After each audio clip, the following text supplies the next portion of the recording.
Warning, this podcast contains themes of extreme violence and murder. Subject matter may be offensive to some listeners. Discretion advised.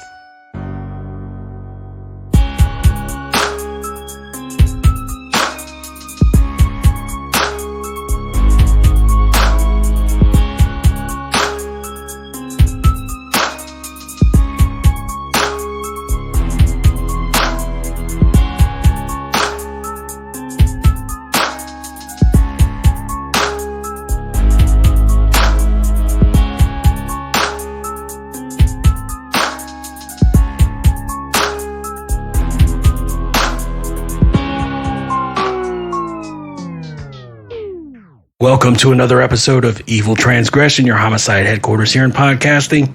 I'm Josh, and with me as always, Dustin and Rex. What's going on? Hey, what's up? I want to change my intro to like something different. You always want to do something. I just want you to. If you go back and listen to our intro, I just want you to give your intro, tell your story, say goodbye, and shut up. So That's demanding. Well, Dustin, We've had this talk. if I wanted to be a robot, I would be on one of these other shows True. that'll put you to sleep. This is episode 90. But I always see recommendations like people are like, does anybody know of any podcasts where it's a one host and it's just the facts and it's like, read a freaking newspaper article then, you dick. Yeah, I would like a bland ass show to watch. Do you have any of those? I can. Like, that's not our show. Like, I'm always like, I always get excited. Like, I would love to like tell people, hey, you should listen to us. We're idiots. But they're always like, one, I don't like no laughing, and I just want it to the point, no banter, no other talking. Just get it over with. Right. Yeah, that's called the newspaper, you asshole. That's like just. When listening to that, like with no comedy or no nothing in it, like, you know, some banter, that's like just so sad and depressing. You just want to go home and start cutting yourself. Right. Like, it's like those are the people that only know the missionary position. Eat bland spaghetti dinners. Yeah. I have spaghetti with just regular sauce, no meat in it, please. One meatball.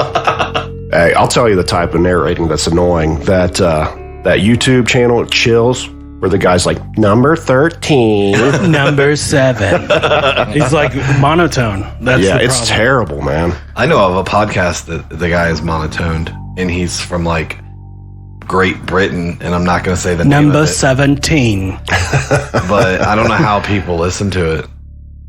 I tried, and I'm like, oh no, this is bad. Is it popular? I mean, different It's very strokes. popular. Different strokes for different folks. I understand. I guess we're not gonna knock you. It's like, hey, I'm gonna pat myself on the back here for a second. When I wrote a book, I had studied up, and I learned from one of the greats, Stephen King. Me and him had a conversation one time where he told me, he didn't really tell me this, I read it in his book, but he said, you know, if you try to please everybody, your thing is going to be crap. Your book, your podcast, whatever, it's going to be crap. Yeah, true. If you focus on what you enjoy, and there's people out there that enjoy it as well, that's what you do. You focus on that craft and you make it the best that you can be. It's true. Yeah. So if you know, we're not the monotone people that sit here like, once upon a time there was a murder. I mean, people have probably already turned this podcast off by now. Yeah. And those are the people that only know missionary sex. With that being said, you guys ready? Yes. Let's do it. So buckle up, Evil Mob, as we discuss Thomas David Carr. Thomas David Carr was born March 6th, 1846 in Sugar Hill, West Virginia. Taking this way back. Yeah, we're going back. Yeah. Way back. I only wanted to do this story because of where it was located. Okay. So, yeah. Thomas grew up with 7 siblings and had an abusive father. There's no surprise there with many of the maniacs that we have covered. Exactly. When Thomas was 3 years old, his family started moving around frequently between Ohio and West Virginia. I feel like I should call it West by God, Virginia every time I say it. Thomas was said to have been a rough kid growing up, always fighting and finding himself in trouble. Thomas was sent to jail for the first time in 1854 when he was just 8 years old. The fact that he's in jail at 8 years old just shows you what kind of child we're dealing with. Oh, yeah. It's a bad sign. At 8 years old, they're like, lock him up. Yeah. Like, how bad are you? And last week we talked about a guy that was molesting 50 kids, and I they know. was like, Right. he's going to be all right. Right. I guess times were different. 1854 versus 19, whatever hell time that was. I forget the story already. Wow. 1854. No, I said 1854 to whatever the one we did The last week. 80s, 1980s. The 1980s. Yeah. Yeah. So, Yeah, things have changed. a little bit. Yep. Thomas claims that he was an accomplice to a murder of a young woman. This is not a proven fact, though. This is just a claim that he has made later on in his life. When So he Tom, claims that he murdered somebody at 8 years old. That's why he's in jail. yeah, Wow. it's good stuff. When Thomas was 16 years old, he joined the 16th Ohio Infantry. We're going to fight in the Civil War, ladies and gentlemen. Ooh. After 3 months, Thomas joined the 18th Ohio Infantry and spent 3 years in that. He was one of the lucky ones who made it through the Civil War. After his term was up, he decided to re-enlist. During his military career, he was often arrested for misconduct. But they were like, we need warm bodies on the battlefield. Thomas, get your gun, get your musket. Your musket. Thomas was such a troublemaker, he was sentenced to be shot on 2 occasions, but luckily for him, President Abraham Lincoln pardoned him because he felt bad for him. Wow. When you get pardoned by Honest Abe, My thing is, like, how shitty of a soldier are you that they're like, you know what? Let's shoot him. Yeah. Thomas, we've had enough. You're about to get shot. Load the muskets. Then Abraham Lincoln walked out with his giant top hat like, now listen here, boys. Let him go. In my day and time, 7 years, 4 Not much more is known about Thomas's early childhood, so we're going to just dive into his murders.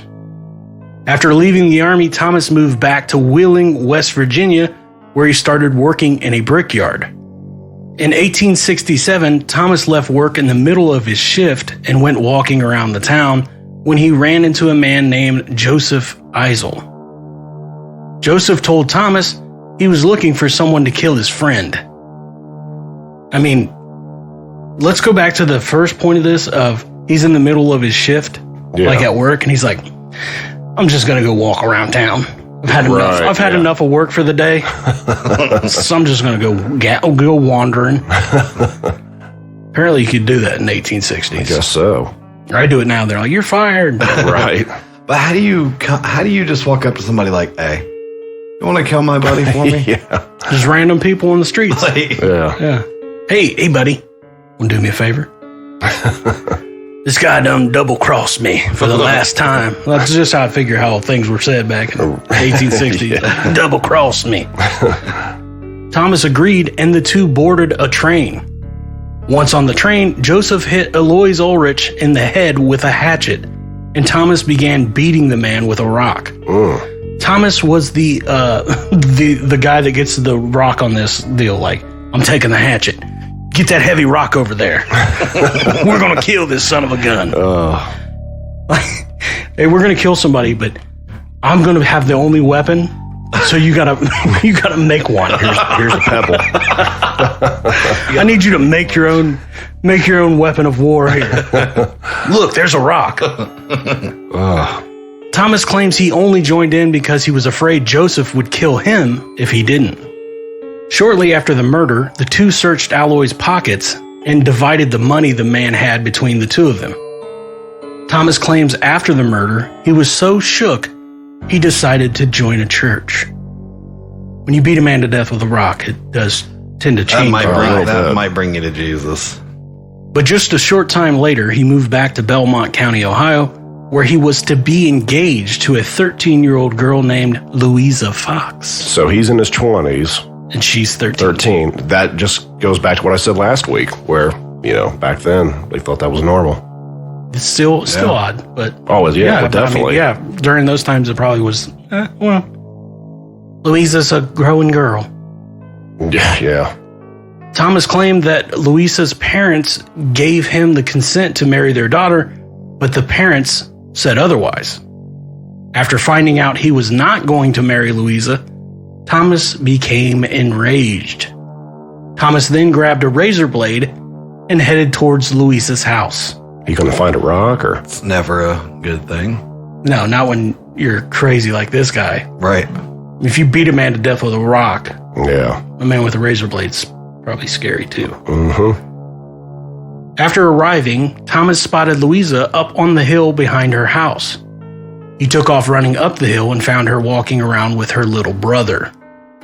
Thomas told the brother to go back to the house while the two had a talk. Once Louisa's little brother left, Thomas asked her once again if they were going to get married, and she told him no, that her parents would not allow it. That was the final straw for Thomas. He grabbed Louisa by the arm and dragged her down to the ravine.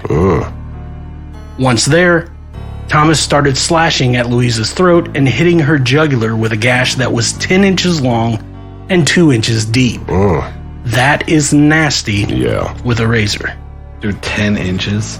10 inches long, 2 inches deep. Wow. I mean, 2 inches deep, that's pretty deep, bud, for a cut. Damn. And then on the jugular of that, buddy, she probably didn't make it very long. I mean, I'm guessing it was probably like a barber razor. It's probably a straight razor, yeah. Yeah. After Thomas was done, he grabbed Louisa's body and kissed her 3 times. This guy is a sick bastard. Before running away and leaving her body there. He's like, that's so better weird. Run. Yeah. He loved her. If nobody can have you, or if I can't have you, nobody can have you. Yeah. Little did Thomas know, Louisa's little brother saw the entire thing and ran and told his father what had happened. Thomas ran to a neighbor's house and demanded they give him a gun. The wife of the man whose house Thomas had broken into obliged and gave him a weapon. Thomas then ran back into the woods where he seen a group of people gathered around the body of Louisa. Thomas was a really sick man. What he does next is just awful. Thomas then snuck his way back to Louisa's house and looked through the windows and seen the doctor dressing her wounds. He then said to himself, this is an actual quote, "She was the most beautiful corpse I ever saw." Wow. As a sick dude. Oh, yeah. Like you're just sitting there looking at a girl you just killed through a window. And then say to yourself, she's beautiful. That's a beautiful corpse. That's a beautiful corpse. Crazy. Thomas then fled to a nearby bank where he hid out until the next morning. Like literally a bank where money goes. He's broken in, he's like snuck inside of a bank. Wow. Yeah, I'm sure security wasn't that tough back then. Yeah. They didn't have the Brinks guy in there. True. The next day, Thomas thought about going back to Louisa's house to see her body one last time, but he chose not to because he said there would be too many people. So Thomas decided he was going to take his own life. Thomas took his handkerchief and tied his gun up and attached a string to the trigger, so when he pulled the string, the gun would fire. Now just get that in your head, okay? Or the rafter inside where he was at. Yep. He threw his handkerchief up there, tied the gun up on the rafters, aimed the gun at his chest, tied a rope to it, and was just supposed to pull the string and it would fire. Wow. Right. Okay. That sounds pretty stupid, right? Sounds technical. He's way beyond his years. Well, Thomas isn't that smart, and he jerked his arm while trying to line it up and shot himself in the hand and in the chest, but it wasn't enough to kill him. Wow. So after he botched his suicide attempt, Thomas walked about 40 yards from the place he was hiding out when someone spotted him. Thomas then pulled the razor blade out of his pocket and started cutting his own throat. Cutting it so hard, he almost cut his windpipe in half. Wow. But that's not all. He survived yet another suicide attempt. He's 0 for 2. Like, if you can't shoot yourself and you can't cut your own throat, Right.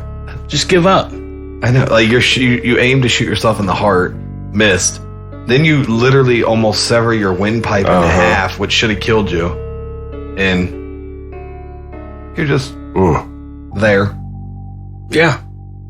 What an idiot. In June of 1869, Thomas was found guilty of murder and sentenced to death. The state steps in and says, "You suck at this killing stuff. Let us show you how we do it." Oh, they're going to show you how to do it. They're going to show you.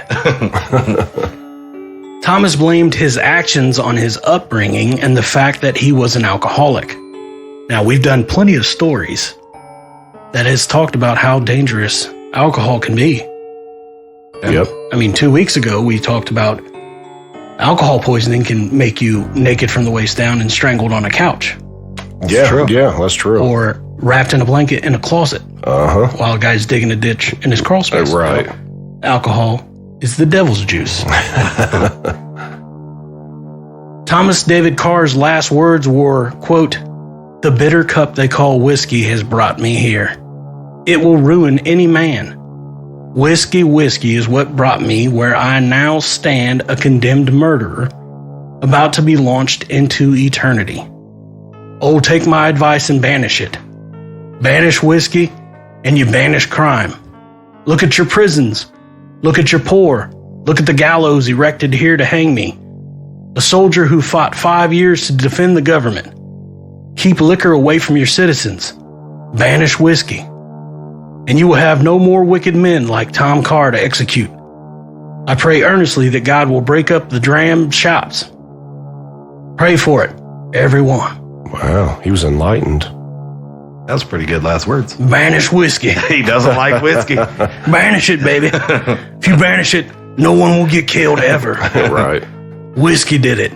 Not Thomas Carr. Whiskey. Yep. Told you it was the devil's juice. It is. You guys didn't believe me. Now I do. Now you do. After that, Thomas said a prayer to himself, and the trapdoor was open. Thomas's neck did not immediately break like they had hoped for, so he slowly strangled to death. Nice. A common theme from last week as well. Yep. Yeah, that's right. So they were just as shitty back in 1860 as they were in 1990. Exactly. Yeah. But I mean, hey, who feels bad for that? Nobody. Nope, not me. Nobody does. Nobody feels bad for the guy that's at the end of the rope going, Exactly. and you know there's a bunch of people around like, he had it coming. Now let's all go for a shot of whiskey. They all went to the bar afterwards like, yay. In your Everybody honor. celebrate. Thomas David Carr was buried in St. Clairsville.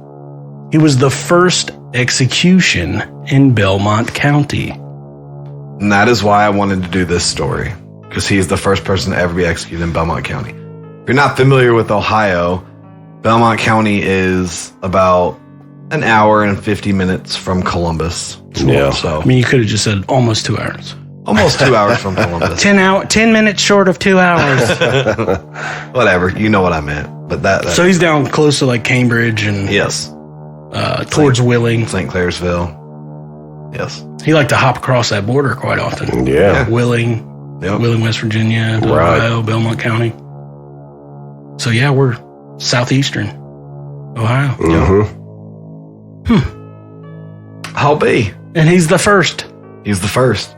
And also, Thomas Carr, if you can hear us, we're still drinking the whiskey, buddy. Maybe that's why we still got crime. Maybe he knew Yeah. something. Maybe he was Yeah. right. Yep. But not all killers have ever taken drinks. True.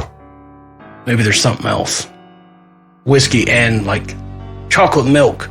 Chocolate. Spanish whiskey and chocolate milk. What? Wow. Like a good cold glass of chocolate milk.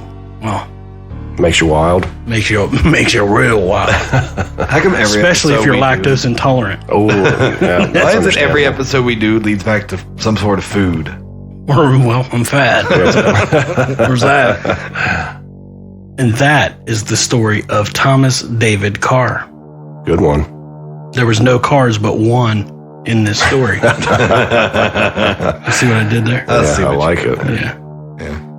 We have a comment from Patreon. Oh, do we? One of our Patreons. If you're not on our Patreon, we will give you the details of that here in a second. But it reads from David. Hats off to Josh, Dustin, and Rex on this great podcast. This is the best true crime podcast I've listened to. Looking forward to the next story. Keep up the good work. Beware of the evil mob. Nice. Thanks. I like it. I agree with him wholeheartedly. Oh, yeah, me too. This is the best true crime podcast. True. It's the And best. it's not monotone. It's the best all around It is. It's just the best podcast. from every angle. Yeah. It's the best. Like, I agree with him, the best true crime podcast, but it's just the best podcast. We're definitely pound for pound the best. Yeah. The heavyweight champs. I'm the heavyweight one. Your Heavyweights, the movie. Is that like a Disney movie? Yeah. Where they went to fat camp? Yep. Yep. That sucks, and you suck. So what do you got for me, Rex? All right. If you haven't done so, go to our Facebook page, give us a like. Any comments, questions, ideas, you can email us. Oh, sorry, I just was adding effects to it. You said give us a like. I was like, oh, I like it. You have to do it again. all right. If you have any comments, questions, ideas, you can email us at eviltransgression@gmail.com. And take it away, Dustin. All right, you can go to eviltransgression.com and check out our links. You can join our Patreon, and don't forget to leave us some reviews on Apple because they're freaking assholes. I wonder why And you say that they don't- every episode. Yeah, because they keep they listen. They keep They're like, deleting we're going to my- feature these guys, and they're like, listen to it, and they're Yeah. like, No, they keep deleting. Apple sucks. They keep deleting people's reviews. They If- do. They have been taking like, away our reviews. Stop. Like, I don't know what my that's all stuff. about. And I tweet at them all the time, and I say That's why they delete. I that's say why they Apple, delete it. stop deleting my shit. Go bug somebody else, and they never respond. Wow. So It's because they are Tim the Cook, boss. get your shit together, dude. Tim Cook. Yeah. Who's Tim Cook? CEO. Jesus, God. Tell you're an Android guy. Yeah, Uh-huh.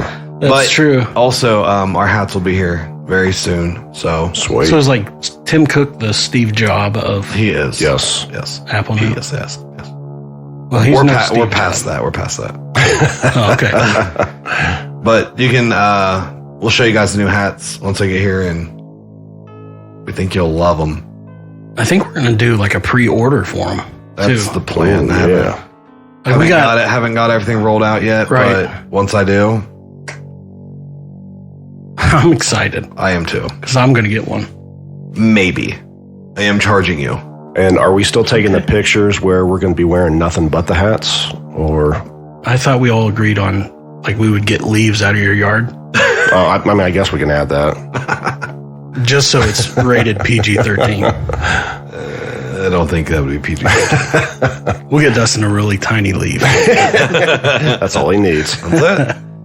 You would need more to cover your boobs. So, now what? A leaf bikini. Oh, okay, that sucks. Whatever. Yeah. I'm gonna go home and turn into an anorexic. Oh, no. Now you can't quit drinking. I'm gonna eat less. Well, now that we're all fat shamed and Yep. Yep. feeling terrible about ourselves, Mhm. we still have the evil mob though. True. They make me feel warm and fuzzy. That's me too. And I can't wait to see them next week. So, until next time, See ya. See ya. peace.